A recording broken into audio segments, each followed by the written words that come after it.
Good day to you. So we're at another episode again on another Sunday. I'm keeping it on point, you know. I got my good right hand man slash housemate slash new best buddy, old Trond, literally working on the edits and pumping out some serious fucking shit constantly. Not literally, but only video wise. But yeah, it's going really well, and I feel like, you know, as I've always said, it takes time to get that clock ticking, but once all the cogs are in place, we will start rolling, and, you know, time will tell in this situation. But we're here again another Sunday with another banging episode, which I think you'll really like, with a really good friend of mine called Sam, who I've known for a long time through the festival scene. Just got a really sick job with Universal. He's a fucking sick DJ, and fucking loves shrooms, and yeah, he's a good lad. So we decided to have a bit of fun on this podcast. A podcast? What the fuck is that? We decided to have a bit of fun on this podcast. A couple of beers, but also, you know, let's just say a substance that makes reality a little bit different. You know, think of Super Mario, stuff like that. You know what I mean? And yeah, so it's an interesting episode. We start to lose our shit a little bit, but then, you know, as you do, we bring it back. Talking war, survival, music, lifestyle, fear, passion. It's all in there. It's a blinding episode. I love watching it back, and you know, it's good memories. And I hope you take something from it as well. And a 2-minute intro is far too long, so I'm going to fuck off and let you listen to the episode. And as always, you know, if you love to listen, I would love you to pay that £1.99 for Patreon every month and keep this show on the road, or even in the shed. Eventually it will be on the road. But yeah, waffling still. I'm out. Love ya. See ya. It's like they've really spun a web. Our consciousness, I can't describe how it is. Slightly false. To me, it's a slightly darker version. Because there is a... But I could look into my... collective consciousness. Imagination. Truth is what real reality is based on. Art in a cage as well. Oh my Christ. Yeah. Your art is there. Just because you say it's like that doesn't mean I'm going to read it like that. They still don't know where consciousness is. So when I'm meditating... Yeah, I bet you do.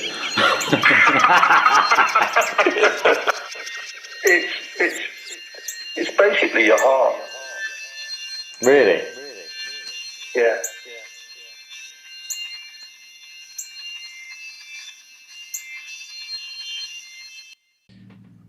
Right. You expecting me to introduce myself? Well, we can start just like that if you like. Really, Who are you? I don't really know. What are you doing? I fucking hate that. Yeah, what? Go around the room. This is... Mate, that's like literally my biggest fear in meetings. Yeah. Well, who are you? We start. Yeah. That's how I'm starting. Yeah. Did I just pull you off the street, or? We're live. Yeah, we're live now. Why didn't you count me in? Didn't you hear the clap? Nah, was that it? I thought that was just a sound check. Yeah. So we're episode 13, I think. That's an unlucky number. Who made it unlucky though? You know what I mean?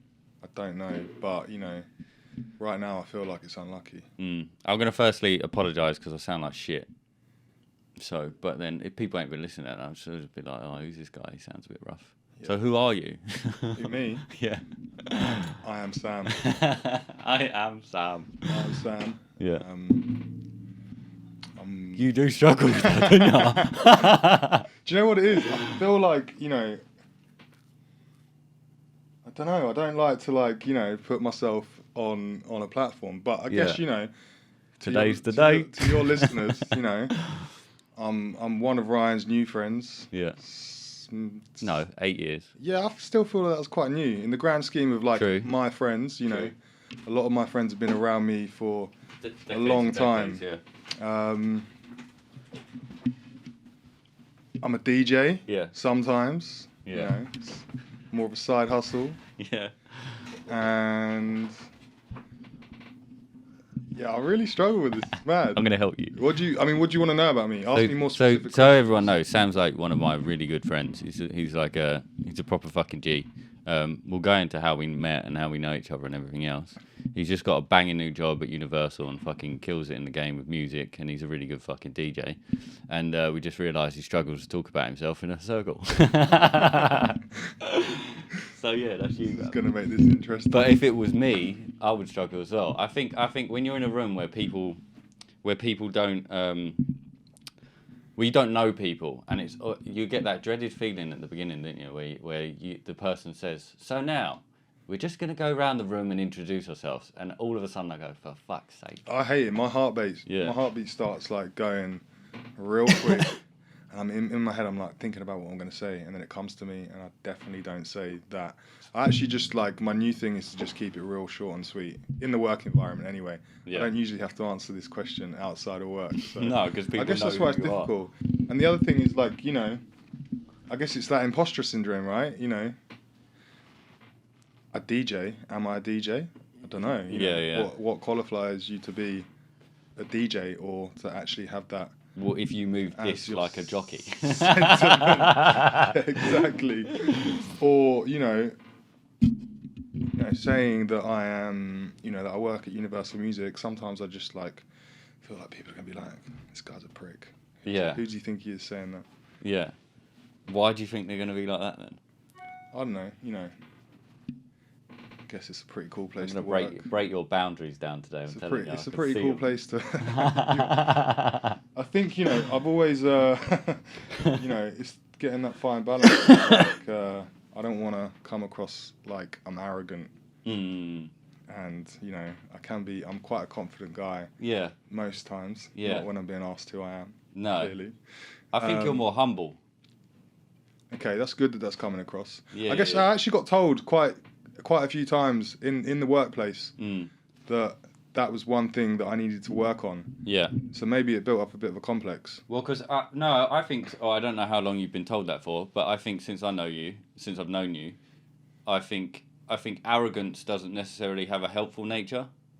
You know, because arrogance would usually be like, "Yeah, bruv, I'll get that done for you," and then they fucking don't. You know, or it's like they kind of go along the lines like they're gonna help you out, or they're really good themselves at getting that job done. Yeah. Whereas you're more like, "Yeah, I can help you there. Yeah, I can help you there," and then you know, isn't just fucking hot air a lot of the time in London. So yeah, I think you're more from a humbleistic approach than an arrogant approach. Okay, it's good that that's coming across. Yeah. Yeah, it was actually at Vision 9. I think I got told it like, you know, quite a few years in a row. Yeah. But part of me did think that maybe they were just trying to find something to bring me down a little bit. Yeah. Because, you know, I was always pushing the ceiling up. So do you remember when we first met? I do, yeah.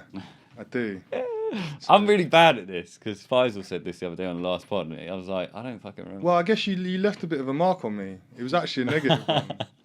I was an arrogant one. So for context, I used to work on a couple of events, one called NAS and one called Boardmasters. And when I first started, I was kind of responsible for going out and getting like the vendors, traders, caterers, etc. to come and book spots at the events. And with NAS, I guess the nature of that event is it's a skateboarding and BMX event. Yeah. Then celebrates the culture that surrounds that. So they built a music festival off the back of it. You know, it's now huge. People like Heady One are playing there this year. Yeah, yeah. And so a natural route was to go out to like streetwear brands. Mm-hmm. And I went to an event in like Camden. Yeah. And I met Mo from Climate Brothers. Yeah, yeah. And I convinced him to come on board. Yeah, yeah. And come and retail at the show. And he was like, "Oh, what if I like bring some other brands on? You know, can you drop the price a bit?" Yeah. He's a businessman. He's a hustler. So I was like, "Yeah, of course. Yeah. Like, you know, we can do a deal. You're gonna make my life easier." Mm-hmm. And you were one of those brands. Yeah. And I don't think we talked like through like the admin process, the booking process, no, it's like Elliot. Pre-event. No, it was me the first year. Was it? Oh yeah, Elliot hadn't started. Elliot became you. Big up Elliot. Big up Elliot. And we were on site, and I come round to say hello to like Mo. Yeah. And he introduced me to you, and I think I'd looked at your brand already, and I was like, yeah, I'm feeling it. So I thought you were cool. Yeah. And Yeah. you were I like just that. you were I just thought like you was cool. you were just super cold. I was like, this guy thinks he's too cool for me. But you know, it was probably actually like, It was the opposite. what, you didn't think I was cool? No, it was yeah. You're not cool, bro. No, it's the opposite. That I was more out of my depth. So I think I approached the scenario, the situation, more in a shy approach than I did in a way of confidence.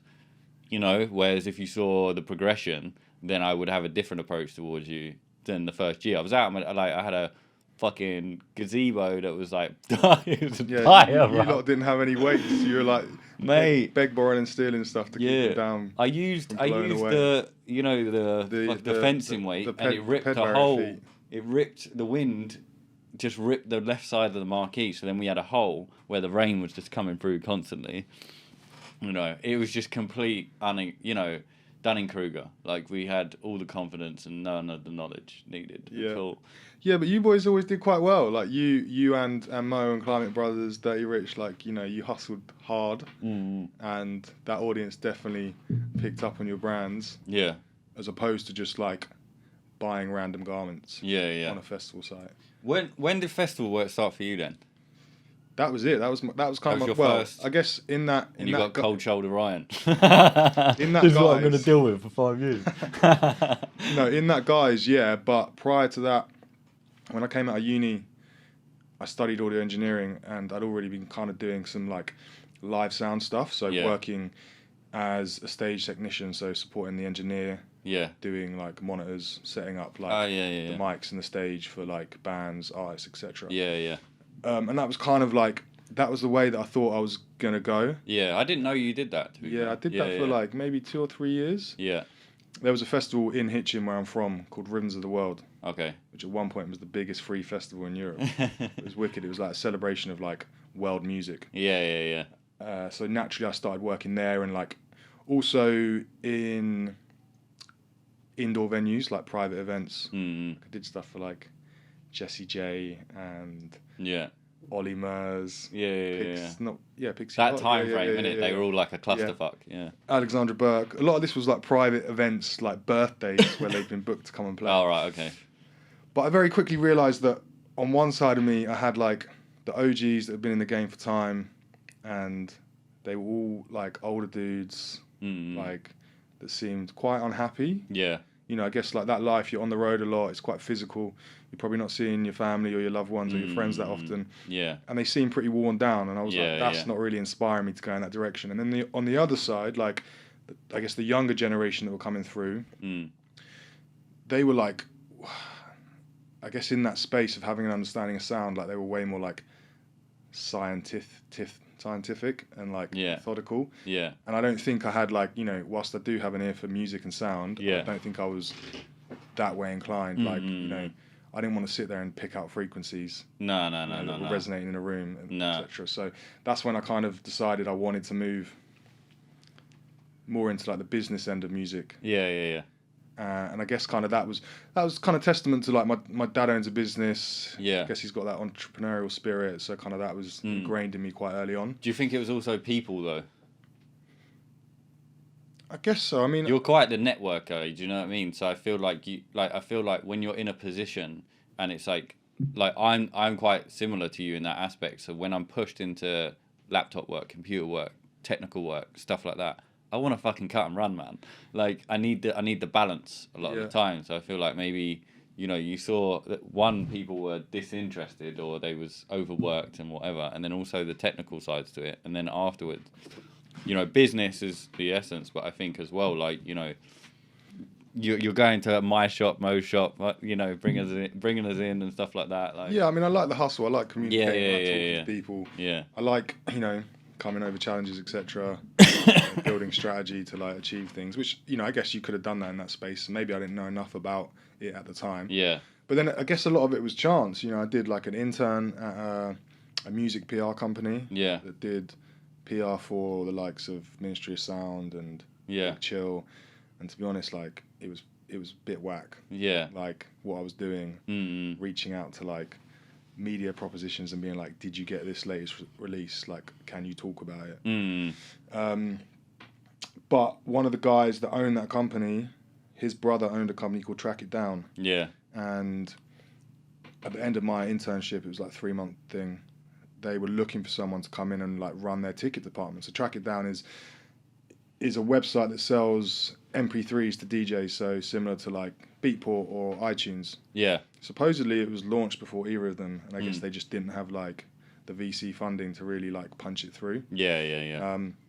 I guess naturally they thought, we've got tons of people buying dance music from us, so we've got dance fans, like surely we can convert that into like ticket buyers for like club events. Yeah.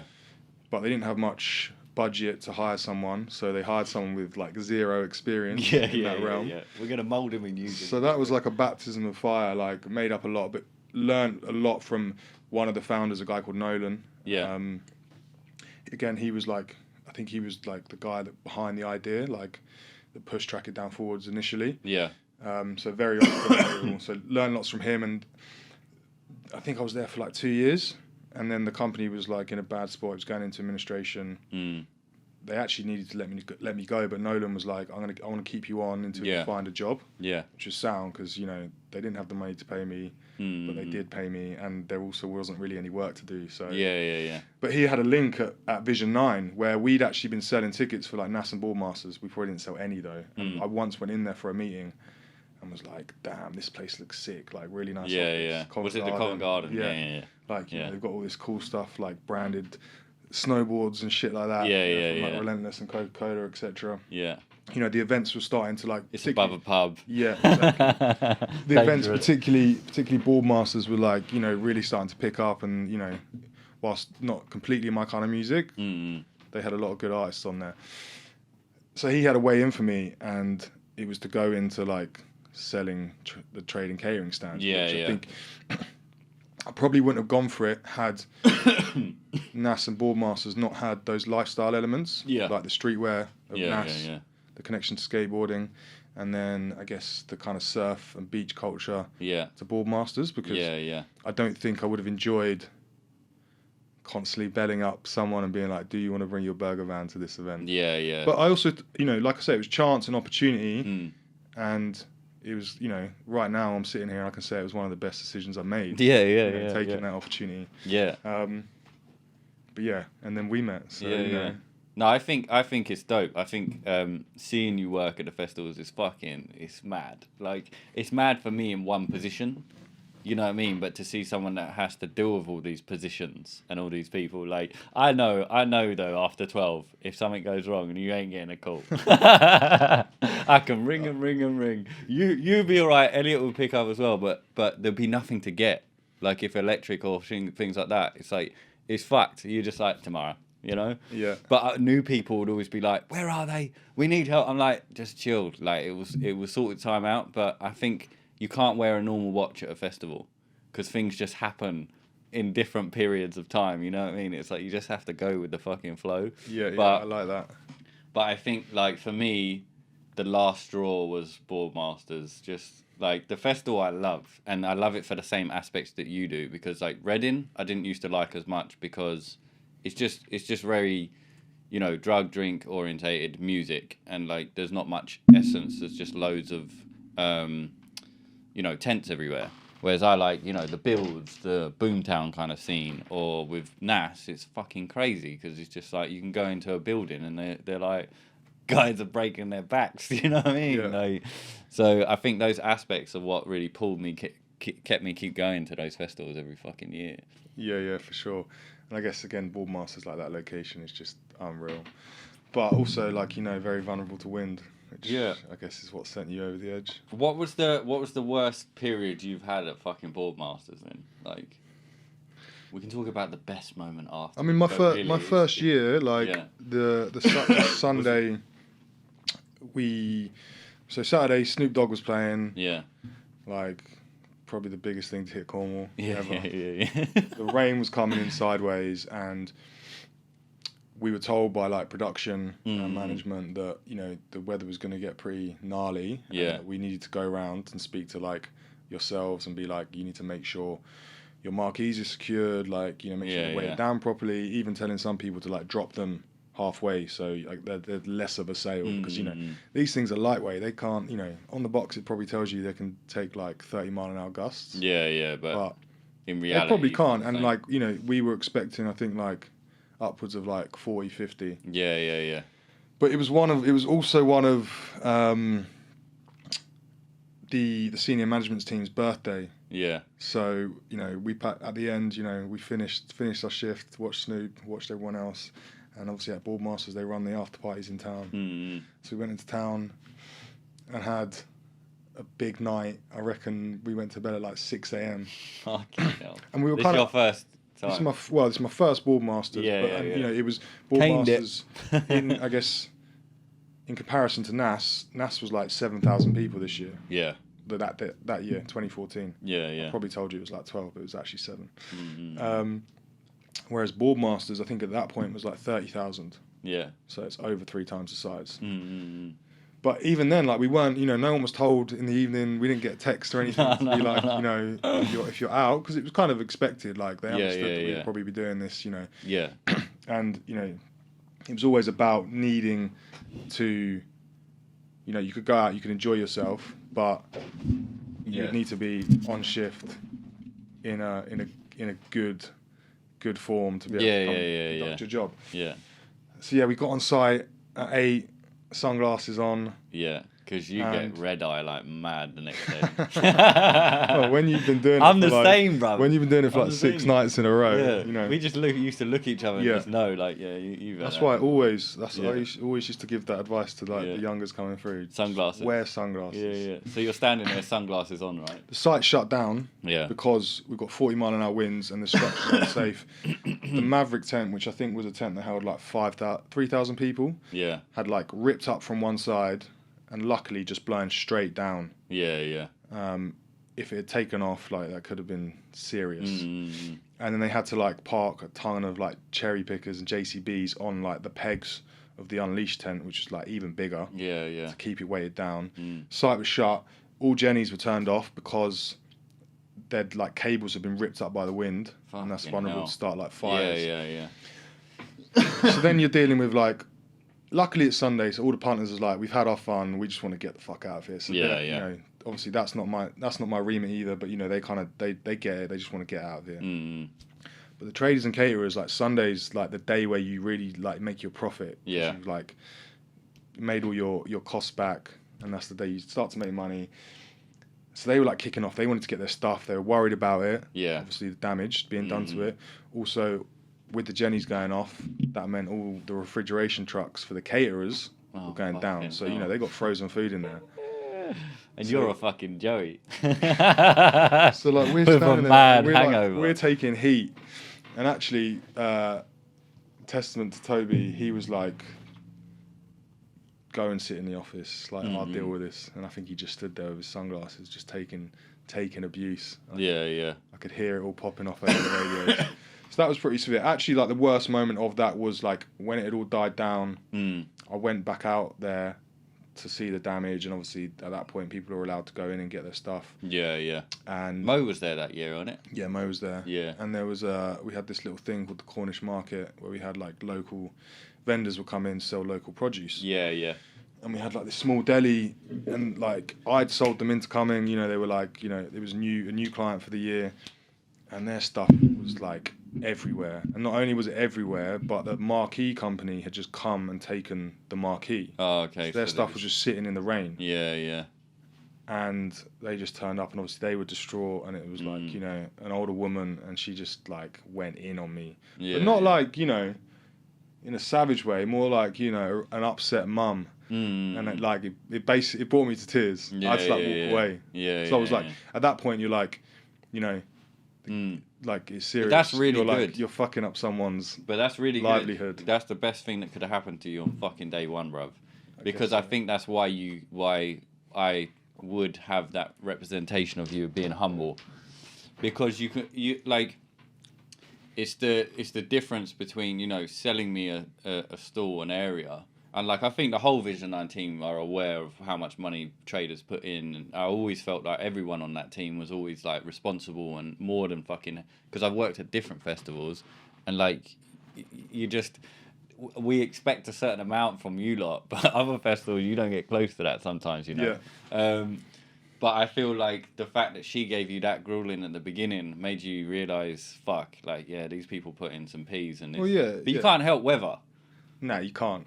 It's, Maybe you shouldn't put a that guy out festival on the top of the cliff facing out towards the ocean. But even does the beach work? In what sense? Like, it's 120,000 people that go on the beach part of it, the festival there. Does that ever get, like... I mean, that's a little bit more I suppose protected. it's lower, though, isn't it? It's so a you little don't bit, have higher winds. Yeah, it's more protected, but we also, I guess down there, we actually installed the marquees. So again, they're like, they can take higher levels of wind. So that year, what was it?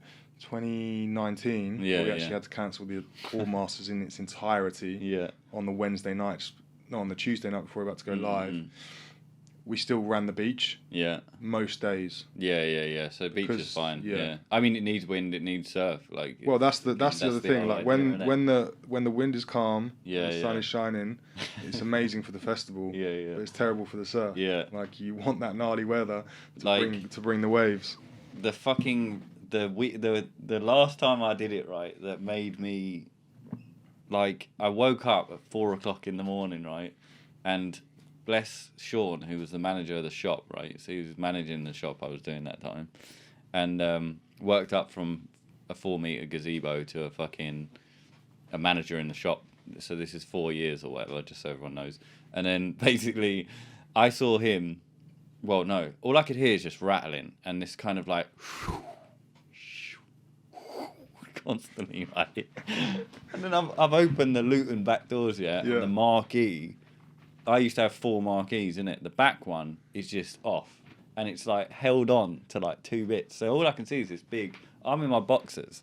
And I'm like just trying to pull it down and whack it in different places. And I look inside and then Sean's just like a cocoon. Like he's like a tiny little caterpillar. Just like... And he can just see me. And he's just like... Are you alright? Like that? And I'm like... It's just he's totally unaware of what's going on. Like he's just like not experienced, didn't know what to do in that situation. You know what I mean?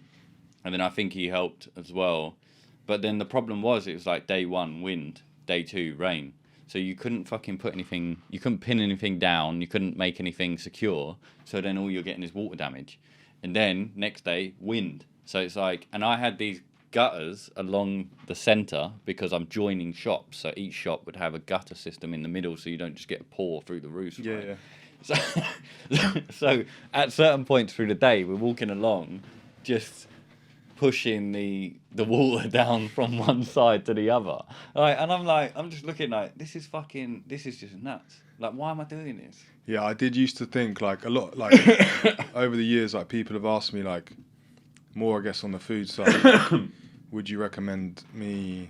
Or like, I'm thinking about becoming like a food trader at festivals. My first thought is don't.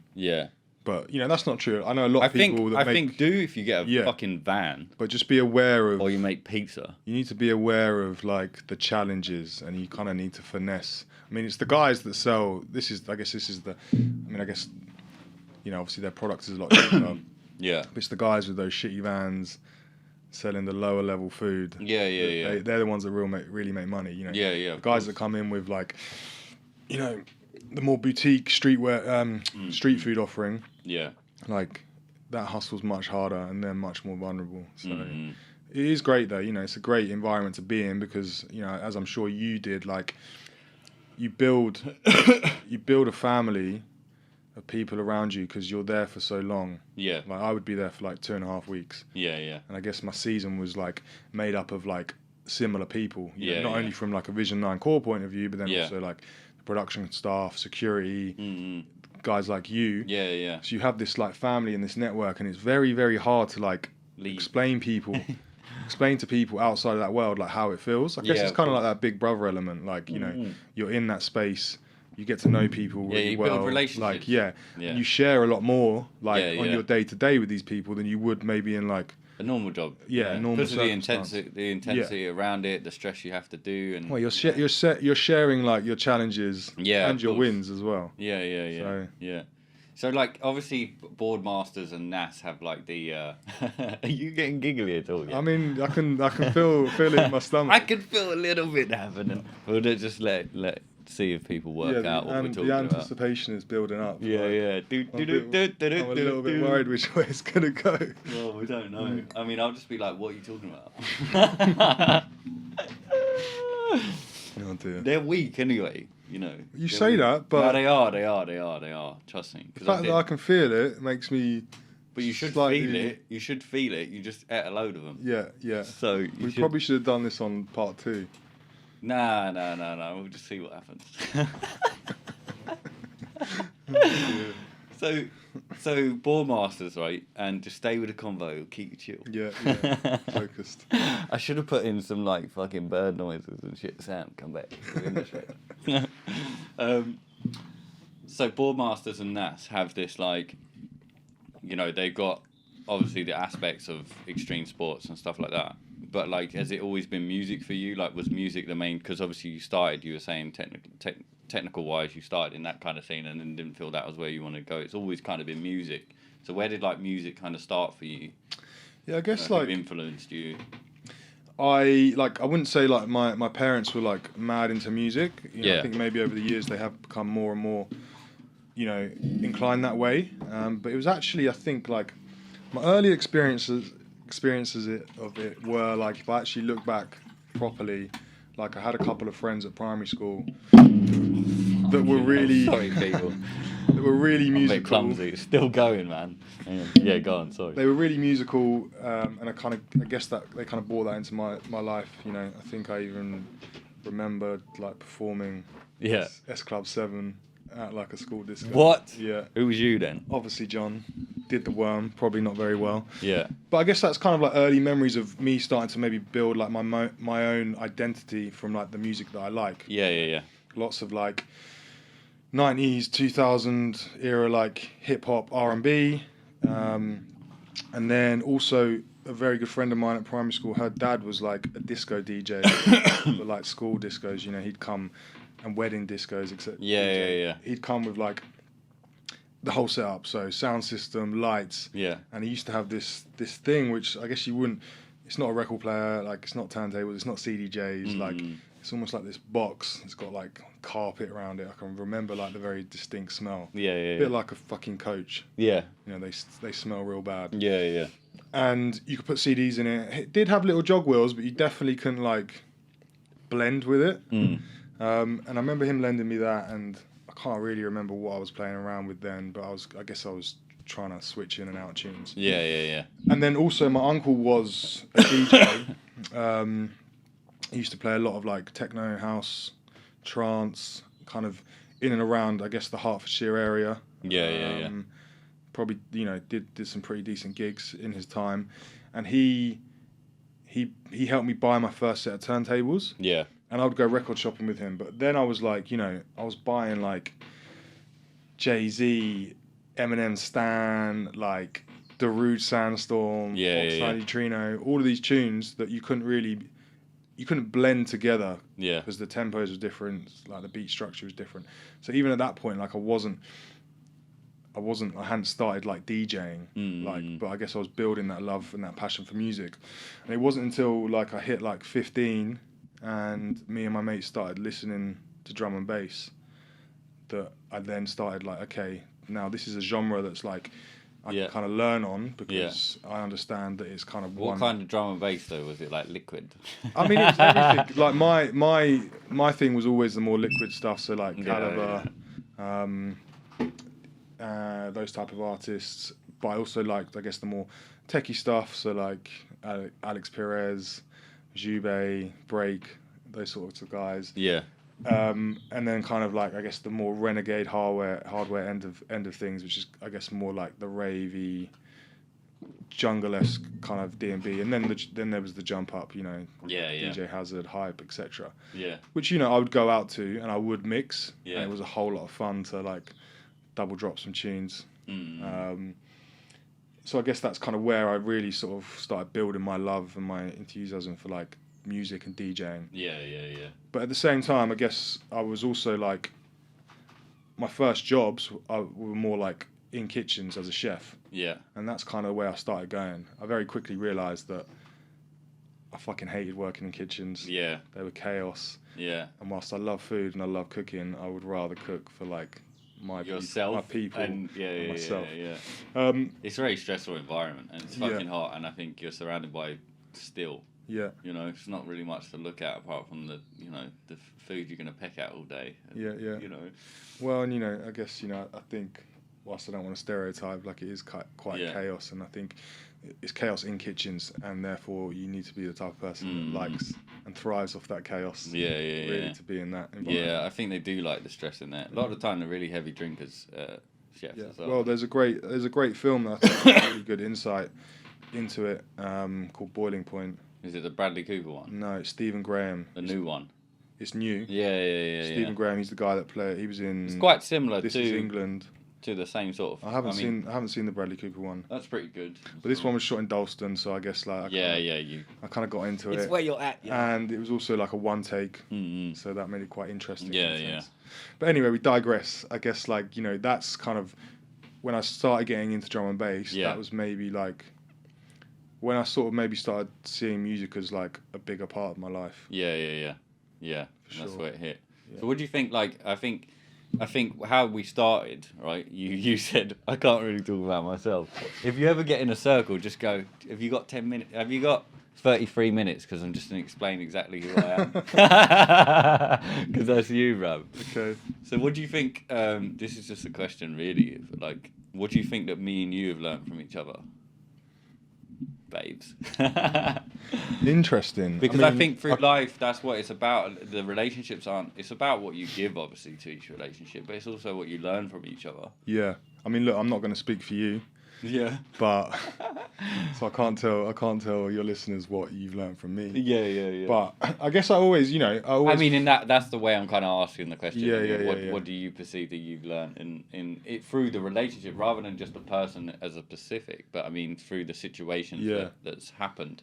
Yeah, I guess like early on, it was clear that you had like a hustle and a desire and a drive that would, I guess, move you forward in like whatever you were doing. Yeah. So, let's face it, fashion is a tough game to get into. Yeah. Like a lot of these brands that we think are quite new, like your Supremes and your Palaces, like Yeah. they've been going on for a long time. Like you need to have Decades like old. commitment and really I guess drive them through and build success. Yeah.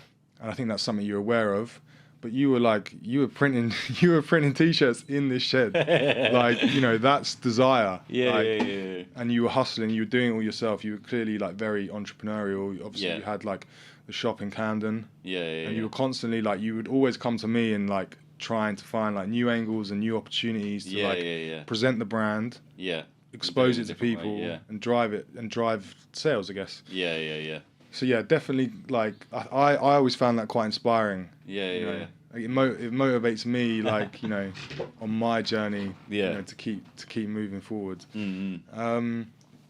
I think that's the key with a relationship as well. It's always someone else. It's not a jealousy approach, but it's always someone else has something you aspire to or something you want. Yeah. Something you look at that person and you're like, oh, there's attributes of them I don't like, but there's the main ones you attribute to that you do like are usually the ones you want as well, and the ones that you don't like are usually the ones that are yours as well. If you know what I mean. Yeah. So it's like with you, it's definitely. I mean, we're on two different paths in the self-employed to the career path, but I rate the structure that you put through. I rate how you are with people. I think that's a pure skill, and that's whether you're self-employed or in a career or not, is something you can take fucking anywhere. Yeah. And it's you went into that office in Covent Garden and were like, this place is whatever. For me, coming from a business, I went in there. I was like, yeah, this place is cool. Like this place is fucking dope. Yeah. And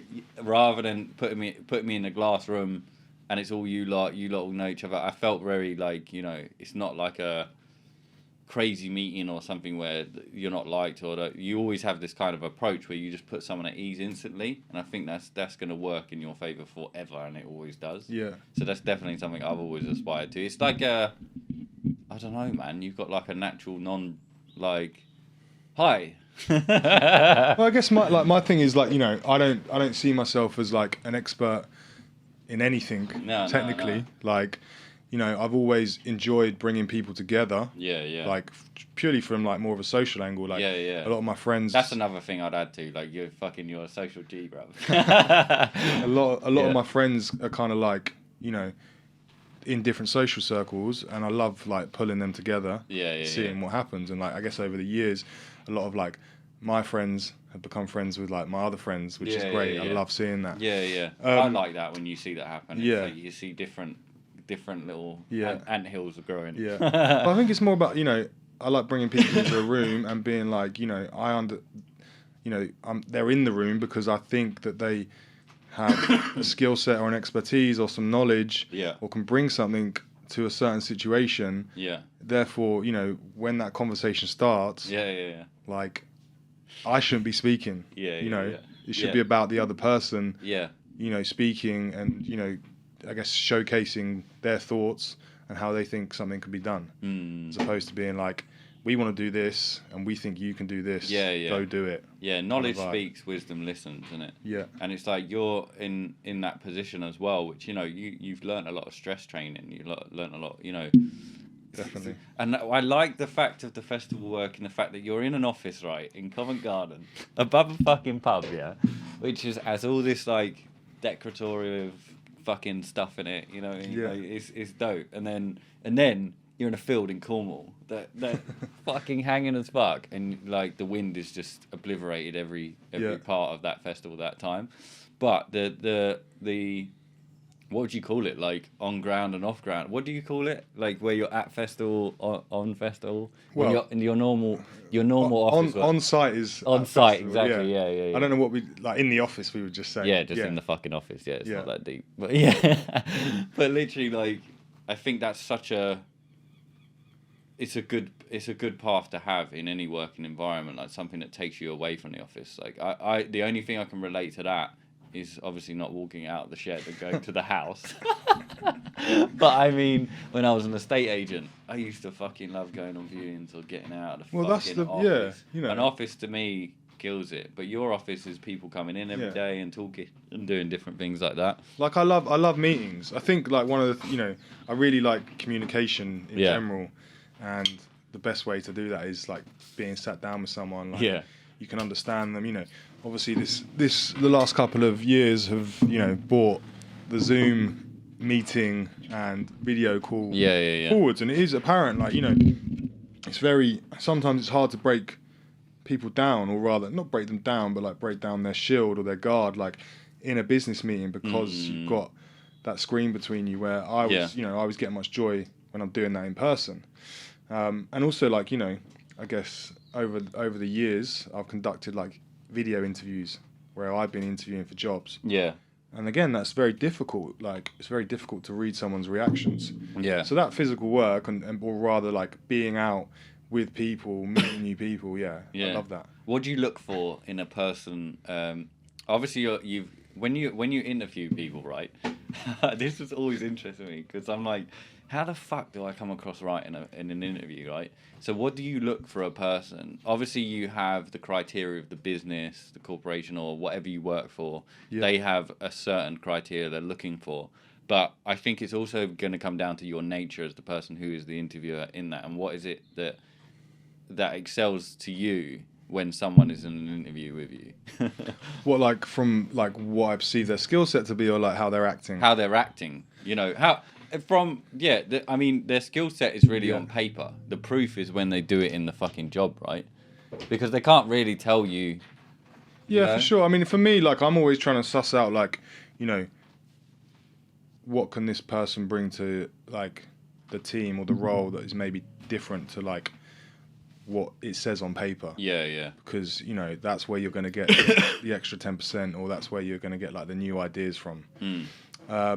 But I think, you know, people that don't BS, and I think it's like you can quickly work that out. And, you know, I think, like, I've been on the other side where, like, you know, I've told a few porkies. But, you know, they're not a million miles away from the truth. No. So I think, you know. You do this a lot, though. You go, I've told a few lies.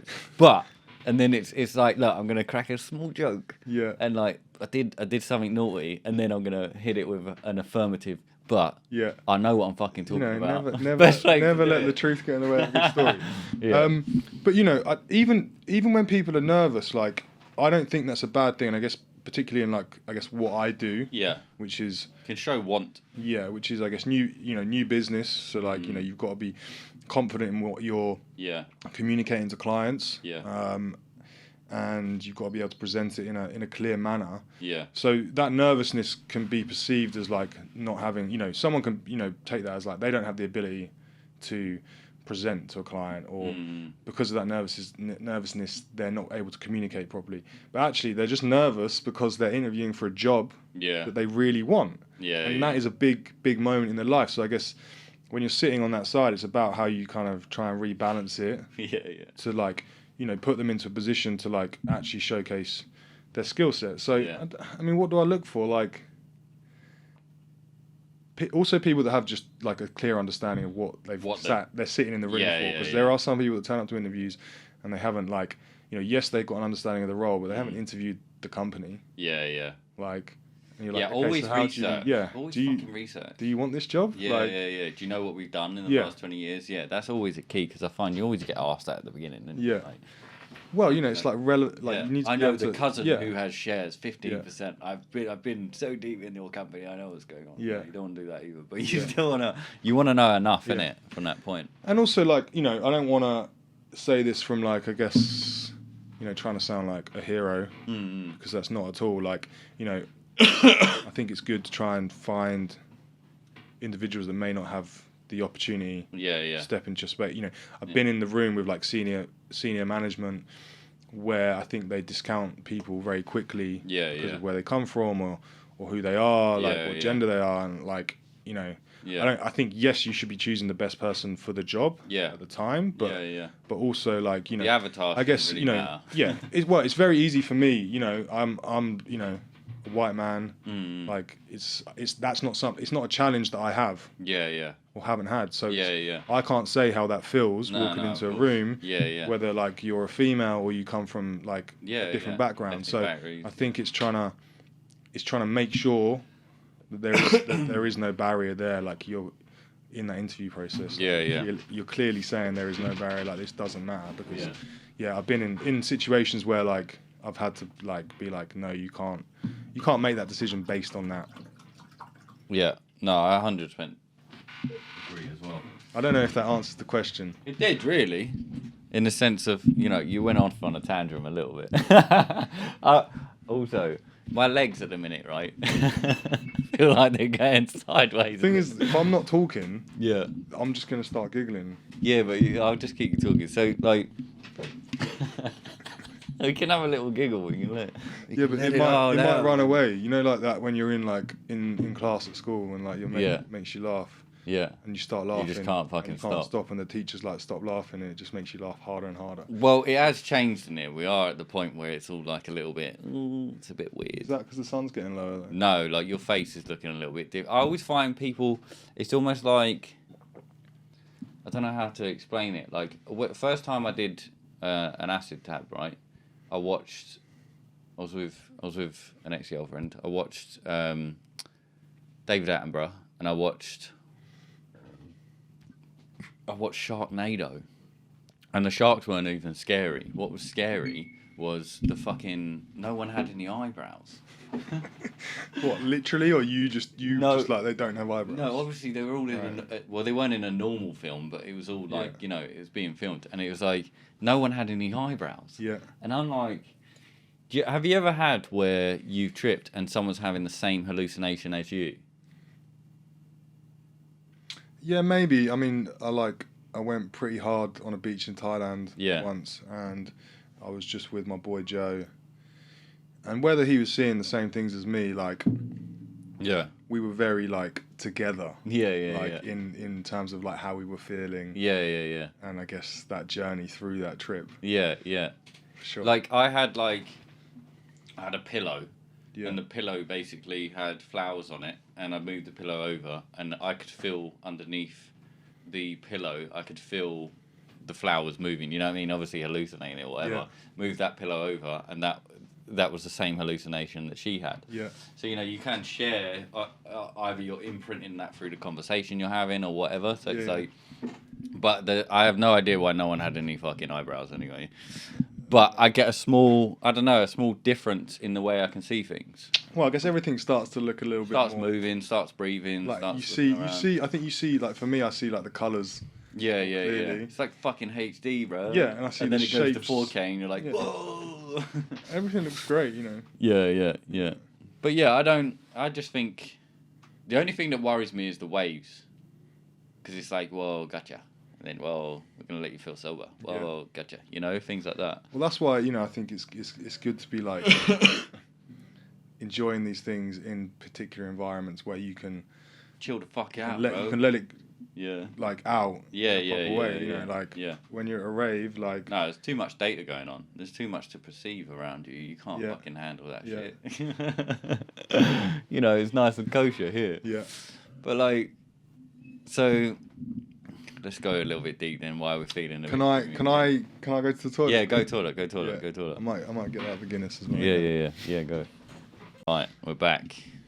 Guinness is refilled. Sam's tank is empty. Yeah. I should have gone, but I don't feel like I need to go yet. Well, then you shouldn't have gone. Oh wait, do I need to go? No, I'm alright. So let's talk a little bit about like how like this season to me, obviously, the whole fucking punchline is on the mug. It's what reality are you in? So I feel like it's a very broad question to ask someone, like, but what is reality to you? Like, what do you feel reality is in a sense? Do you feel it's completely made from when you were born, or like, is it a game, or is it there's many theories around the whole entire thing of what it is. Weeks ago, I was like, I know I'm coming on this show, and I know he's going to ask me that question, so I should think about it. Didn't think about it. For 2 seconds, you did. I really like when I was younger. I used to really struggle with the thought of death. Yeah. Like I couldn't comprehend that we would live this amazing life. Yeah. And then it to be gone. And then it would just finish. Boom, black. So I obviously used to hate. Good. Yeah, I hope I'm not going to be dead soon. I used to hate going to sleep because I used to be like, what if I don't wake up? Really? Yeah. How do you think that started? Sorry but that's just interesting as well. Then I used to get this like reoccurring dream, which is really hard to explain. Yeah. But I would like fall into like this hole. Yeah. And then like I feel like it was quite grey and it looked like I was surrounded by graffiti, but I can't really make it out. Yeah. And then I used to have I'd have this feeling of like something that was really thin but really thick. Like it sounds like the dumbest thing to say, but that's what I could feel in this moment in this dream. Yeah. And then I'd be and it was all very it was all very blurry. I'd be in this. I assume I was in a car. Yeah. Or something because I was following what looked like a black cab. Yeah. But we were stuck on like a track. Right. Okay. So you couldn't go any faster. Yeah. So you're like doomed from the start. You just have to sit and ride out the. Yeah, I mean, it was like the black hole situation. When I think about it, it was literally like a thought, a dream that passed in the space of like 10 seconds, I guess. Yeah. And I always used to wake up. Straight after it. Yeah. And the dream never used to develop, never used to change. It always used to start the same. So yeah, maybe that's where that started from. That thought of being like. Yeah. And I don't know. Yeah, it was just something I couldn't comprehend. Yeah. Because I guess my family weren't religious, so they didn't necessarily believe in like an afterlife. Yeah. An afterlife. It's the reoccurrence that bassed me up. I haven't really ever had a reoccurring dream. Yeah. But where did this lead to you understanding? I know I'm deviating. And why is it something you would deviate from anyway? No, like I'm not it's deviating. a hard thing to say what you believe in what reality is because everyone has an opinion on it. I mean, if you're asking me what I think life is, yeah, like, yeah, that's kind of where the question is. Like, reality, life. I personally do think, I'm on the more simplistic thinking, I guess, of like, we are organisms. Yeah, yeah, You yeah. know, and we've evolved over time, and you Yeah. know, we're part of this natural cycle of nature and biology. Yeah, yeah, yeah. And you know, we're born, we live, and we die. We go back in. But I do believe that we go back into that system and that cycle. Yeah. So I'm, you know, big believer on energies, because again, I guess going back to like people, like I'm always drawn to people, Yeah. and I don't. That's not necessarily because of what's come out of their mouth or how they look. No, Like, it's just it's the energy. Like, yeah, of course. I think it's magnetic. So I believe that kind of exists outside of, you know, the operational sides of our body. So, our organs, etc. So I do believe that we go back into the system, and I think, you know, as a race and even as individuals, we're meant to be here for a very, very long time. Yeah, yeah. So you think that you're a being that continues like reincarnation, and this is just maybe one role you're playing in this period? Yeah, I guess so. In a way, yeah. Yeah, yeah, and I think part of me thinks, you know, sometimes you're like when you have deja vus or you have certain feelings for something, like, you know, I do think that is kind of a process. Like, yeah. You know, I think that, you know, naturally, regardless of how if you're buried or even if you're cremated, like whatever it is going back into the ground and coming back out. Yeah. Whether your soul or that energy comes out and impacts other things or lives for other people. Yeah. I don't know, but I think, you know, I don't think about it too deeply. Yeah. Anymore. No. Because of when I was younger. Yeah. And I don't necessarily. I feel like I wouldn't call it an afterlife, but I feel like there's something. I think there's a higher mind. That happens after life. Yeah. I think there's a higher mind. I mean, I obviously research into this shit a lot. There's a lot and a lot of different perspectives. Yeah. But there's some crazy ones at the same time. So yeah, but like, what's a conspiracy theory that's sat with you and then become true though? Do you have any that's become true, or what's a conspiracy that you're like, that's fucking nuts? I mean, do you still think conspiracy, like in the world we're in now after the last 2 years we had, should even be placed on a lot of these things? Because I feel it is like, for me, the way I work and the realms I'm in, it's like the same as crazy, stupid, religious, all these, like, you know, these throw-off words. Yeah. Because to me, that shows a person of lack of research. Yeah. They haven't really gone into the topic a lot. I guess the thing is, like, I've never, you know, I guess 9/11 was like maybe my first experience of conspiracies. Yeah. And, you know, I think, you know, the words that you've just used, obviously, you know, let's face it, the government controlled a lot of the narrative through our media. Yeah. Whether what they're publishing is right or wrong, like I'm not going to sit here and debate that, but anything off of that narrative, It's been pretty bad lately. anything off of that narrative, like it's not mainstream individuals are going to use words like crazy. Of course. When you're spinning something that's off of that. Yeah. I guess what I quickly thought, you know, I guess unless there's like something that I really want to go into and discover, which, you know, I think there are times when I've thought about that. Yeah. Like, for example, the present conflict in Ukraine, I'm like, you know, what are the motives? Yeah. Obviously, you know, there are like Russian people that believe that, you know, there are like neo-Nazis in Ukraine that have been doing some bad shit to Russia. Yeah. I haven't gone in and like read any of this, so this isn't fact. But there's two sides, right? Yeah. And anytime you, in my opinion, you watch like a doc on a conspiracy, like it has a motive. Yeah, of course. And it will be edited and created in a way to achieve that motive. Yeah. But the thing is, don't always look at conspiracies that they come from documentaries. No, of course. I've read other stuff online. Yeah, of course, you know, of course. And I think like there's a feeling and emotion, you know, Blackfish is still about whales that are kept in a fucking tank, but it was done in a very well orchestrated way to make people that don't care about animals think about it as well. So there's those sides too. But yeah, go on. Sorry. I'm just going to take my jumper off. I'm getting kind of hot. Yeah. He's burning up. I'm burning up. Yeah. I mean, it is warm in here. The headphones as well. It's a little sun trap. Yeah, I don't really like wearing stuff on my head. Yeah. Even though I DJ. Yeah. Only DJ that just he picks up the sounds from everywhere. What was I saying? You I've lost can't my do train. it, I've lost my train of. typical Mexican sound feed. Right. Now I feel kind of cold. Good. I'm naked. What was I saying? Naked. I've lost my train of thought.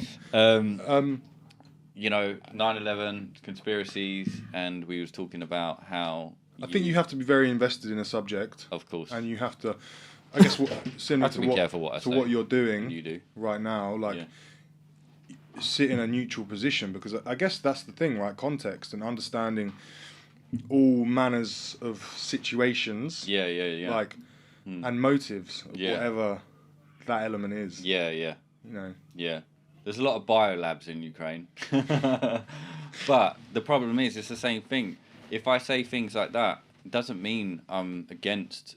I'm for Putin going and bombing children and hospitals and everything else. You know, it's not that. But you've got to look at, like, if they're showing us right, you're not looking left. You know, and it's like, obviously this is more Putin against America and England when you look at what's going on right now. But I mean, let's pretend for a minute, right, that he's. He says what he's fucking gonna go and do. He's the only he's not insane, right? No. Like, if you. He says what he's gonna do, and he goes and does it. I would like to think that if you're in a position of power, like. Yeah. He's not like invading Ukraine for one reason. No. Like, there's probably like. And let's face it, there's probably tons of reasons. He can like, finish a sentence from the beginning to the end. Biden is struggling to even put a fucking sentence. He doesn't look that Who? Putin? Yeah. Compass mentis? Bruv, the guy, that's right. The guy, the guy that, like, you know, he sits, like, his table when he's got meetings with people, he sits at the other end. Like, he sits. Yeah, he those sits, pictures like, are mad. Really far away, so, you know. Maybe that's a COVID thing. No, it's because he's cautious of being fucking assassinated, bruv, at the same time, but. Does he not know that bullets can go far? But what does that tell you? If there's an agenda, and there might be, if we're going full elitist and whatever, if a guy can't even trust the people that are around him in the house that he's meant to tell what's going to go on, then what does that tell you? That maybe he's trying to do something against the grain? Well, I mean, let's face it, the crux of it, he's killing innocent people. Yeah, of course. Regardless of where they're people in the military or civilians. Like, you know, I don't know how else he should do it. He shouldn't do it at all. Well, no, I mean, and ultimately, like, I can't imagine whatever he is trying to achieve is worth that bloodshed. No, I don't think there is anything, unless maybe you're fighting for literally your own life, or like someone else's life. I don't think that is ever necessary, right? So, you know, if there are motives, there's got to be other methods to get to it. And some people like will think that he's crazy within his organisation, surely. You know, it can't just be us and what we're being fed. It's just, I think the thing is that people are jumping on, just like, you know, I think I got to rate the people that are going over to Ukraine and sorting things out, and like I know some people within Instagram I've seen they've taken vans and they're doing stuff like that. Like, you know, I can sit here on a high horse and say, oh, it's because of that, it's because of this. It's not going to change anything. The guy's still fucking bombing kids, but like, it's been happening and bombing families and houses. And, you know, I've got a friend who her grandparents had to go to a bomb shelter, you know, and it's like, we're in the fucking 21st century. You wouldn't even think this happened, but that's because we're so westernized. If we were East, you know what I mean? This shit's been going on for 20 years. So you look at it like, there's nothing different, but why are we jumping so close on this one? And it's like, well, because it's close to home, you know, and we think we could be involved in it. Yeah, I mean, I guess like the motive that the powers that be, like the media, the governments are saying that, like, they nicked my fucking colours, man. You know, well, you know, it's a good thing. You're back in the country. Yeah, true, so, you know, true. It's a good thing. It's well, not like it's not like they're Russian colours. No. We'd have a problem then. I'll be like, you need to change your branding, bro. But that's the problem. That's the thing. Like, it's. So I've got a Russian friend as well, and she's now, Instagram's going to be taken off on Monday. She's not Putin. She's not related to Putin. It's his agenda. He's doing his shit. You're in that country. We're now taking a kind of approach where it's like Russians and the new unvaccinated. Like, you people are causing this. And she had friends that were in Paris, and in Paris they basically said, you need to leave the restaurant. That's racism. It is. I guess there's two sides of it. So firstly, I do not think anyone should be Yeah. prejudiced against like a Russian person based on what Yeah. Putin is doing. Yeah. Just clarify. At all. Not But I proud do of think, let's face it, no one wants World War III. No. Of course. So that's why I guess the government are moving. You would assume why the governments are moving in the way that Economical, yeah. the Rather way that they're than moving. say, yeah. But ultimately, I think this thing's only going to be stopped by the Russian people. Yeah. And whilst I definitely do not think that we should be directing hate towards those people, like things like all these big corporations putting out of Russia, like obviously these sanctions, like they're built to put pressure on people. But yeah, definitely you shouldn't be mad at someone because they're from Russia. No, of course. Unless they're. But remember with coronavirus and people being racist. Well, towards yeah, Chinese, there was that student that got and then there's another American badly over beaten there. up. Yeah. But I guess I'm not going to be racist to anyone for any reason anyway. But it's also culture. It's also where land is, and it's also where people are like now becoming like, you're that, and you stand for this, and it's like, but I'm still a human. I still like nature. Yeah. I'm still not, Yeah, I mean, breaded into these situations. That's where I always it baffles me because none of us are born hating, right? No, of course. You learn hate. Yeah, of course. And I always think it's a lot of programming. Whenever I catch myself saying like, I hate that thing or I hate that person. Yeah. I always check myself because I'm like, no, you don't. Like, I don't know true hate. Yeah. I haven't had that experience. No. Like, I'm sure there are people that rightly really hate people. Yeah. Certain things in life. Yeah. But I think people are too easy. It takes a lot of energy to hate someone, though. Yeah, but maybe it's also like an easy way out. Yeah. Like, Yeah. Is it easier to like your passion in life is going to be like? I mean, why? It baffles me. DMX said a good one. He's like, he said, don't like trust a snake to be a snake. Trust a snake to bite you. Yeah. You know what I mean? Because it's like, if you spend your time, it's like anything with thoughts or negative energy, even in your own thought process of what you're thinking about day to day. Like if something's coming up that you're not fucking with, like how you are as a person, or something's annoying you, and you just let that keep going, that's gonna shape your fucking reality. You're gonna manifest that. Like I feel like the body is the kind of, it manifests these things. It makes these things kind of happen because you're putting it out there. Yeah, for sure. And I feel like, I fucking lost my train of thought just then. We just gone from war to thoughts, and I'm just well. Like, I mean, look, the anything war is fucking shit, and it's just. My question to you then? What's your survival fucking like? What if World War III comes? What's your survival plan? Like, have you got one? Have you even thought? Yeah, I have actually. Like, it's something that or rather, this particular conflict. I guess more not from a knowledge side of why, what, etc. More like just keeping an understanding of what's going on. Progressing. Yeah. I guess I have thought about it because obviously there are situations in which people think that what Putin is doing is similar to that of like Hitler and Nazis. Like, it's nowhere near on the same scale, but it's just as bad. Yeah. What would I do? Okay. I mean, I would probably try to grab as many supplies as possible. Yeah. But it'd be more about getting like the people that I want to be with. You're gonna have a party, innit? Oh, it's a World War III party. It's gonna have a fat party. Yeah, I've built a bunker. Yeah. It's in Hackney. Good time going. Yeah, we're starting digging next week. I mean, if it's about like survival, like I'm probably gonna try and go somewhere where I think I can live off the land. Yeah. And where I think no damage is gonna come to me, at least for some time, so I can kind of stabilize that moment. Would that be here, or that would be somewhere? Well, I mean, here, I don't know if it's going to come here as in war-wise. I think we're I guess it depends on the circumstance. Like, probably be here, right? I've got a mother, I've got sisters, I've got a father. I'm going to want to everything that's important. Be around those people. So, I guess maybe somewhere in the Highlands. Yeah. Maybe in Wales. Yeah. I've had a few outings around there, so maybe a little bit more familiar with those environments. It's scenery, isn't it? I think, look, we're lucky. We live in a country where, like, yes, it gets cold, but if you're out there, like, you you can keep yourself warm quite easily. Yeah. You can fish, etc. Yeah. Yeah, I these think skills, these Bear Grylls skills will come out. I kind of fancy myself at being able to I want to live like that survive eventually. in the wilderness. Yeah. You want to live like that eventually, like fully.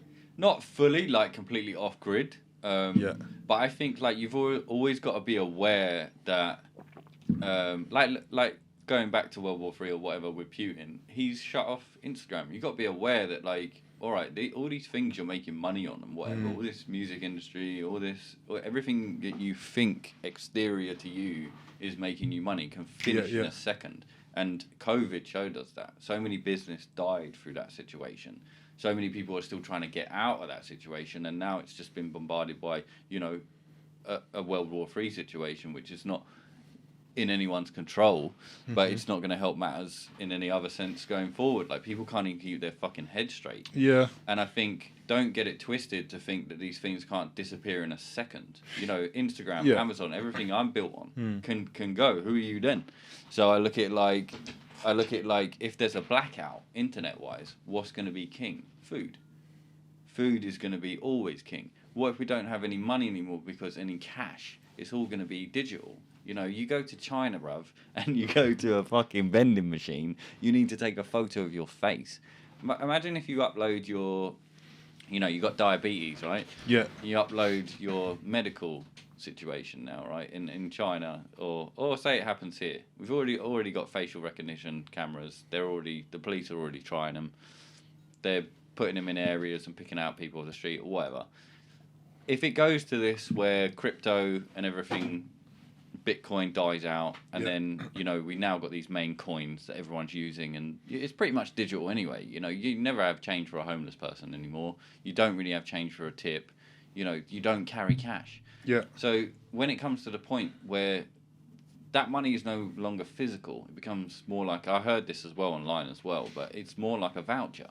And imagine you've got diabetes, right? And you go up to the vending machine, it's like, you want a packet of crisps because you're having a fucking shit day, and it's like, nope, your health won't take this. So that feels like a good thing. It feels like a good thing in that way, but then what if it's like you fucked up 10 years ago and you can't get on this system, so you can't go to a vending machine and you can't get food? I guess going back to I believe in situation. humanity. I believe that humanity and humankind will always prevail in these situations. I think that we have the ability. Yeah. From from an intelligence level. Yeah. And two, from ability to build. Yeah. On these problems.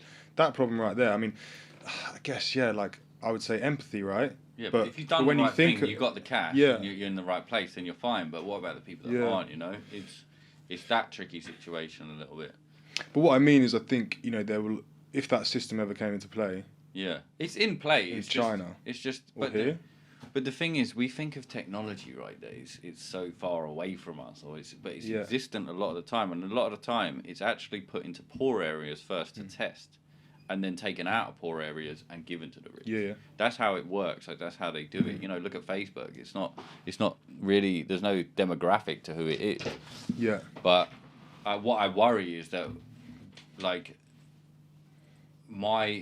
from you saying about your survival, like you'll go to this country or whatever. Well, mine's like, what will I do if the internet goes on a blackout for 2 years? We had a blackout last year, and it was only for a day. It was like Facebook and Instagram just went, and everyone went fucking nuts. It was like 24 hours. I didn't go nuts. No, I didn't go nuts. But if you're looking at billions of people, a lot of people did. You think if there was something emergency, and you need to talk to someone through another side of a country, and the only way you can do it is Wi-Fi, through WhatsApp, through Facebook or Instagram, and it was an emergency, that would really hinder your situation, I guess, look, your question was about survival, right? Yeah. So if these systems are down, because we need to survive as human individuals, you're not going to give a shit. Instagram's down. No. And then no one can listen to your posts. Yeah, of course, right? Of course. You're just going to want to survive. Yeah. And But that's what I thought of first. That's what I meant, just to stop you. I thought of that first before thinking of what I would actually survive. That's mad that you thought that way. When I'm the guy that's looking at these things. Well, I guess you go back, I'm this is kind of a Yeah. a conversation that's like, or a topic that's like present in my mind at the moment because I'm reading *Sapiens*. Okay. I'm actually at that bit where they talk about where the money comes from. Seashells, etc. Like, obviously it used to be about bartering, Banks. but Because currency, because the population of societies was growing, you know, it was harder to trade what you had to trade because is this maritime law and things like that as well? No, didn't you just say it's saying where money come from? Well, it's like I don't think we've got into maritime law. No. I'm maybe not at that moment in the book if that's there, or I'm not sure. You know, it's more just explaining about like the step from like going from bartering goods, skills, right, to actually using something as a transaction. Yeah, of course. Makes total sense, right? You know, yeah. If you make a certain product, like someone wants to buy that off you, and they've only got like apples, which is the example they use. But you don't need apples. You don't like apples, or you've already got apples. Then you can't sell what you've got, which is a negative in both ways, right? Because there's a person that wants something from you, but you're not going to give it to them because they got nothing to give to you, and that person doesn't get it. So obviously, it made sense that where money came from. But what I mean is like, if there was, you know, we had to move back to that survival mode, like I guess the idea would, you know, I'd want to try and create like a mini community of individuals that I guess have different skill sets, which I think is probably like quite representative of my group of friends anyway. And like, also probably what a human instinct and intuition really fucking is before you go into the whole... You know what life is in this. You got to go to school. You got to do this. You know what I mean? There are people that grow up in a commune. They grow up in that world. They grow up in a place where we live in England. Like this would all seem absolute fucking bonkers to you know. So I think but I think I need to think of a clear path where I would like. I know a few skills like fishing or shit like that, but I'd need to know. Well, I guess once like the situation has been stabilized, at least in that community, you know, maybe, you know, you would go back to podcasting, but not in this format. You know, you know, people wouldn't have anywhere to listen to music, right? No, on their own. They wouldn't have wouldn't be able to watch a movie. So, I guess you just go backwards to sitting on the floor. Looking at one man. Discuss another topic with another man. Yeah. It would take away the whole recording situation and everything else. It's nuts. Make your life easier. Like you'll be able to listen back, but maybe that's kind of a good thing. Like that is a good thing. I think the fact back. I think like how we're going with technology, there's always going to be like, oh, you know, AI is going to be this, and you know, tech's going to be this. I think it's always going to leap a bit further forward than we can control it. And I think that's how we need to learn from it as well. But I think the fact that now, you know, me and you as mates, nearly 10 years, and we're just like, fuck it, let's do some fun stuff. Not naming any names, and then let's see what happens. Have a conversation, record it. We'll put it up on fucking line. Other people can watch it, and in 30 fucking years we can go, wait, grandkids, watch this. This is what I was doing. You know, now you're, you know, in the metaverse and you won't leave. This is what we used to do. I mean, this might put a dent in me wanting to like run for president or whatever. Maybe president of what though? Of like, do you think you want to be a president in the music industry or of a country? Because we don't have presidents, we have crazy prime ministers. Prime ministers, actually, like it does intrigue me. What, to run in power? I just think it's mad. I can't remember what it's called. Run in power. Is it Comedies, Cars, and something else? Like it's a little episode thing on Netflix. This guy's a comedian. He has. Oh, and he gets He gets like American celebs. He picks them up in like an old sports car. Yeah, I know the one. I don't know the guy's name, but I know what you're talking about. And he did something with Obama, and it kind of just, you know, I guess it put him in like a very normal situation. Like Obama, like he wasn't. You know, he wasn't being interviewed as the president, although he was. You know. The guy tried to like bring him down to his level, and Obama is actually quite a funny guy. He's extremely relatable. He's the perfect, you know, everyone's gonna. And that kind of just perfect puppet. I just looked at him and was like, imagine waking up every day, like you are a normal guy, and you've got like a huge responsibility. Like, I don't think I want. It's not that I want to be like a leader. I think that's just a mad space to be in. Do I think I'd be any good? I mean, I guess, you know, My focus would literally be bringing other people in Yeah. to help make the right decisions. Yeah. It's not that I have the answers. By any stretch of the imagination. I just think it's a joke that, like, you know, like, there's so people that do that job. It's so far from my reality. Yeah. That you run a fucking country. Yeah. You know, like Trump. Like what is in that guy's head? Like Biden. You know what I mean? Yeah. It's like, I mean, I think there's that's a lot like the where, first example of like actually being like, okay, maybe, you know, I haven't done enough reading into like this new world order to say like, but I think there's a framework in place, right? Where the Great Reset, things like this. You just need to follow Russell Brand, bro. He'll tell you all day long. But, I guess you look at it simply, right? So if you're a politician, you know, you have to run a course to get voted in. Yeah. You need funding for that, right? Yeah.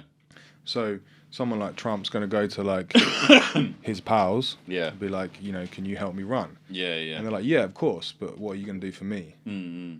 And then suddenly that's him becoming a puppet, right? Yeah. And I can imagine Donald Trump as he the done a lot of character he good, is. but the thing is that if the media is against someone like that, Yeah. and that people are going to slander me for saying this, but if the media's against it, he's against the narrative. And the media is usually owned by corporations, and corporations is where the money's coming from. So I look at it like, and Pfizer literally owns they own a lot of the US's media outlets, right? But Trump, yes, sexist, racist in the past completely, but he never stood for the war in Iraq. He pulled it out of that situation, you know what I mean? And he was actually on a show. Who's the Ridley or something? The guy from Fox News. Don't know. He said something like Putin's a murderer, and he's like, yeah, but you know, he's doing what he's doing at the minute. But like, have you seen what we've done? Yeah, of course. And it's like, no different, you know, and Obama, like, you know, there's the thing around him that it's like he drops. There's more violence around that guy than any other president in that situation. So it's like, it's always a bit of a stage with that country. Yeah. As well as us, we're starting to realise now that our country is quite a stage as well. You know. Yeah. I guess like I wouldn't, if I was any time I would, like, if I'm going to get into the switch and be the humble. I'm going to be. Well, no, I just wouldn't. I just don't think I put myself in that situation. Like, don't get me wrong. Like, I ask people for favors. Yeah. But you know, I hate being in someone's pocket. Of course. You know. Yeah, it's a horrible place to be because you don't, and if you have to give. Yeah. So.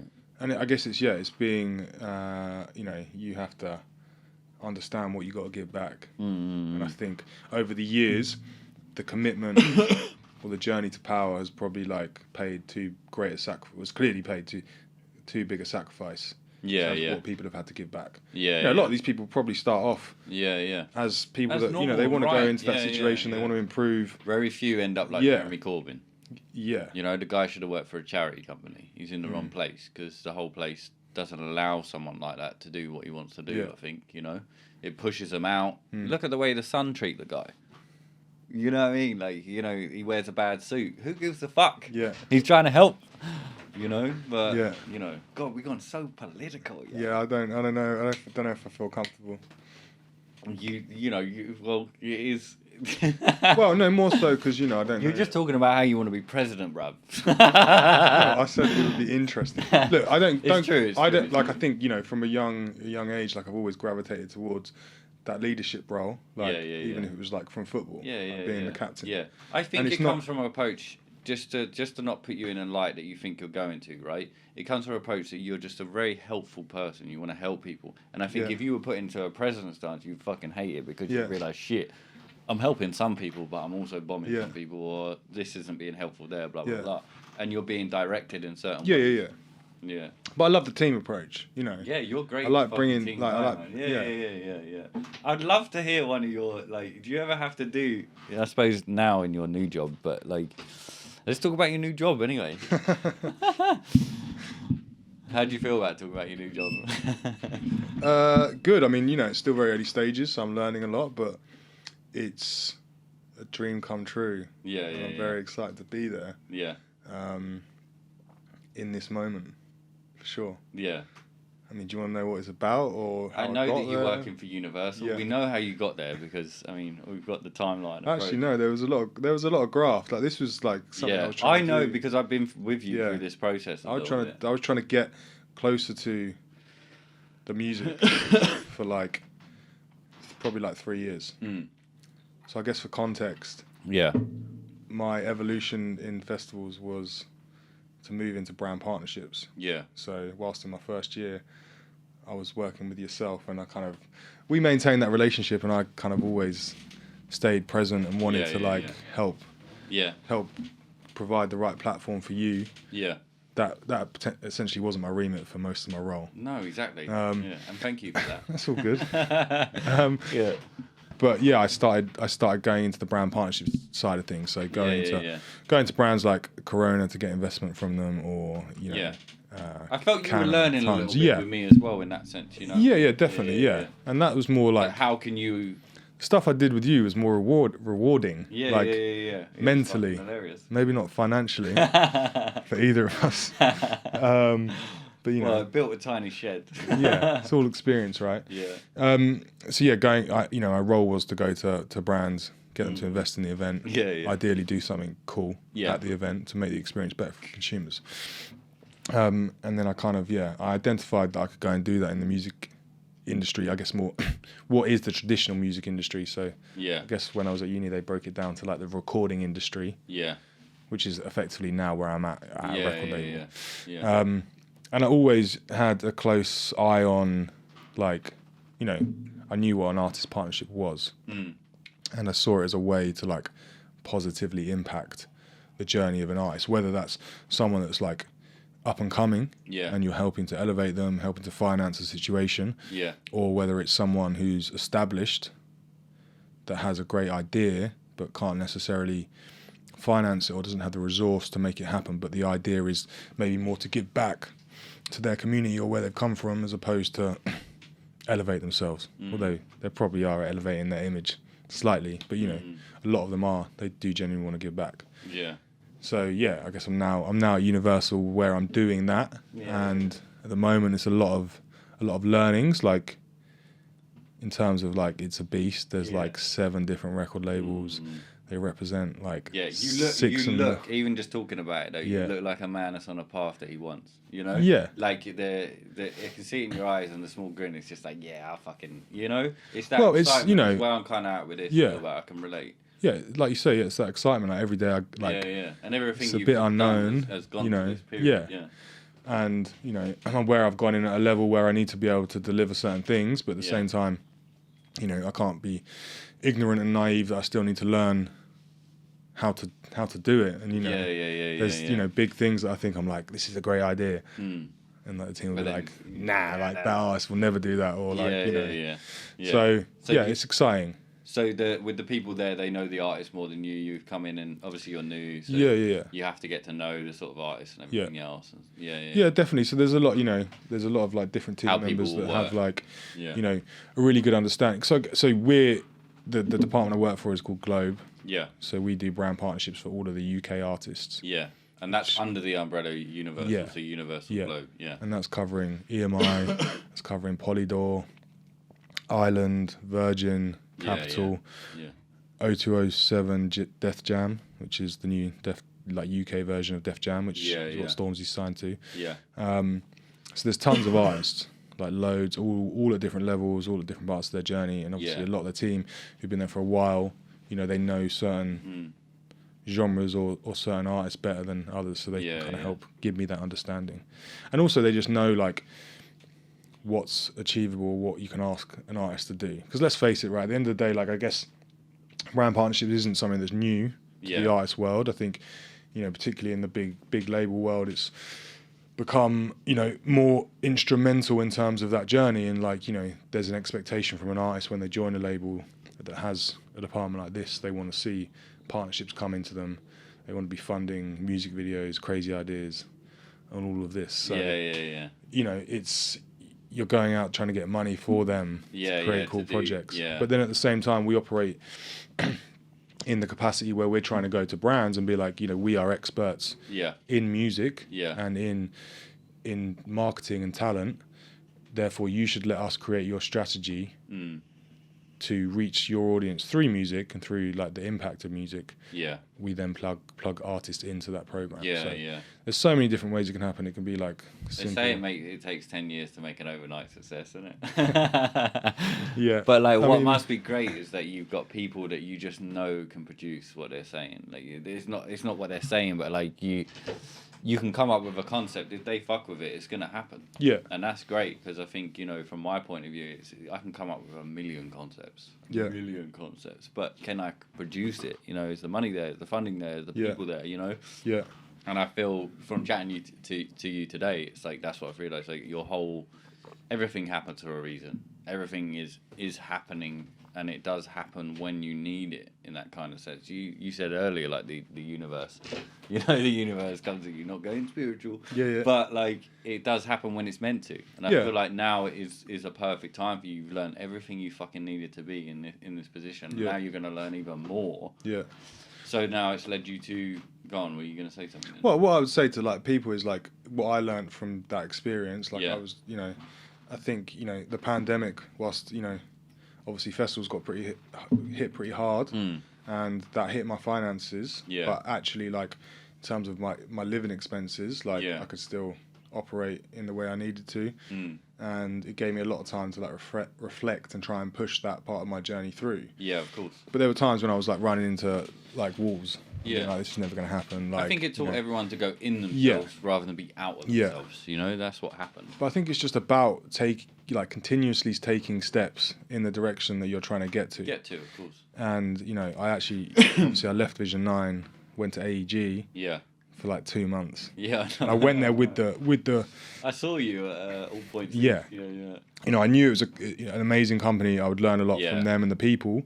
Yeah. And I, you know, part of me knew that being such a big company, it might help me take the next step to a label. Yeah. And I thought it would take like 12 months to 3 years. Yeah. It happened in 2. I was very lucky in that essence. But yeah, I'm a big believer that I was pushing everything in the right direction. Yeah. Opportunity meets Yeah. preparation, and you got Yeah. luck. Yeah. Exactly. So, you know, I think no matter how many challenges you run into, I think you should keep trying. Of course. These yeah, things. Yeah. That's the Until game, you change, yo. yeah. You know, and I think what I've, you know, back then it gave me a lot. You know, we also had a lot of time to reflect. Yeah. I was like, I want this, but I also want this, and I also Yeah. want that.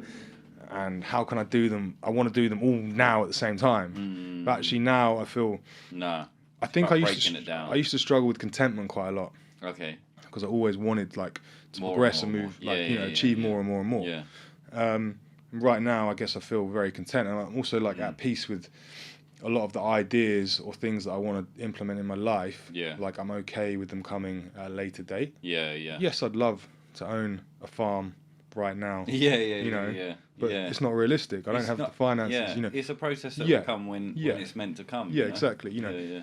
I've other ideas that I want to implement. Like Mm. you know, maybe some of them I can start to slowly implement more now. Yeah. That I'm maybe in the right headspace from like a work point of view. Yeah. But yeah, it's just like I think it's understanding that balance of time, and like you know, obviously it's precious. You never know, you know what's You going don't to know happen. what's going to happen, man. But also, you can't live like that. Like No, you know, no, you gotta live can't with try goals, and aspirations. you can't try and go out like a what's the phrase? A burning blaze of glory. Yeah, blades of glory. yeah. You can't do that every day. That's not No. sustainable. No, you know. no. This life ain't Yeah. sustainable.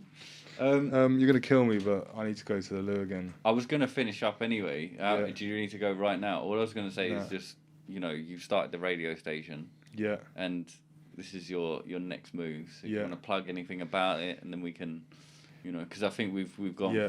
gone through madness, and like it's good, and we're nearly 2 hours. Yeah. So like, It's gone quick. yeah, because Yeah. we haven't got really a sense of time right now. I also like, you know, maybe if we haven't said anything of substance, I apologise, you know. Yeah, like, don't apologize. Don't start looking back already. Like, and also I'm gonna have to check this one how much you said because it's been such a madness. Yeah. But it's cool.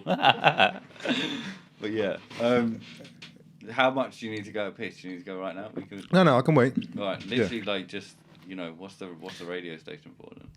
Yeah, I mean, I was hoping that I would have launched it so I could actually give it a proper plug right now and like, direct people to the content. But it's something that I've been trying to do for a while.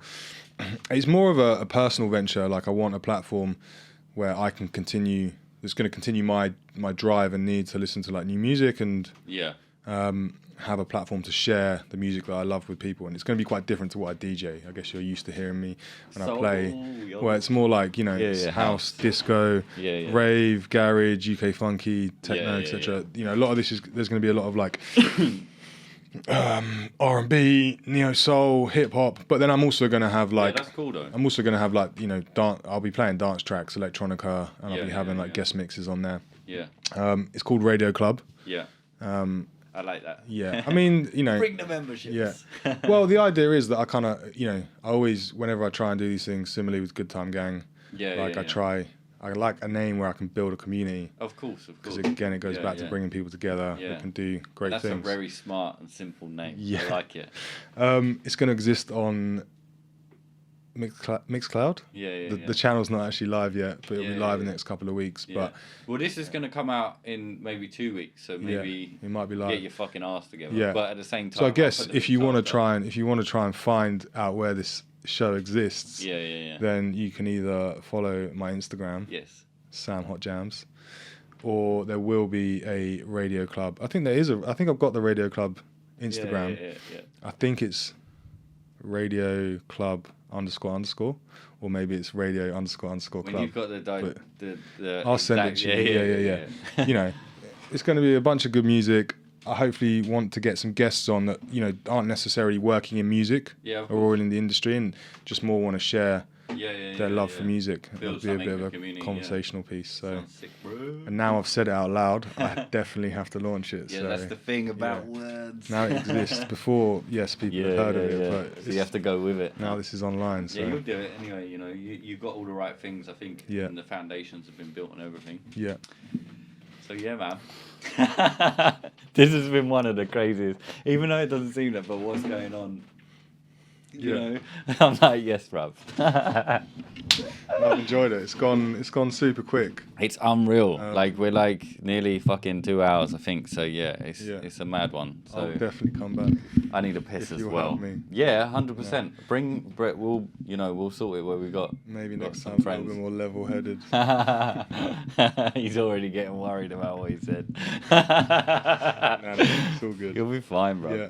It's dangerous. All right. Peace, people. Thanks a lot for listening to this one. And I'll let you know maybe if you DM me what we did today. Peace.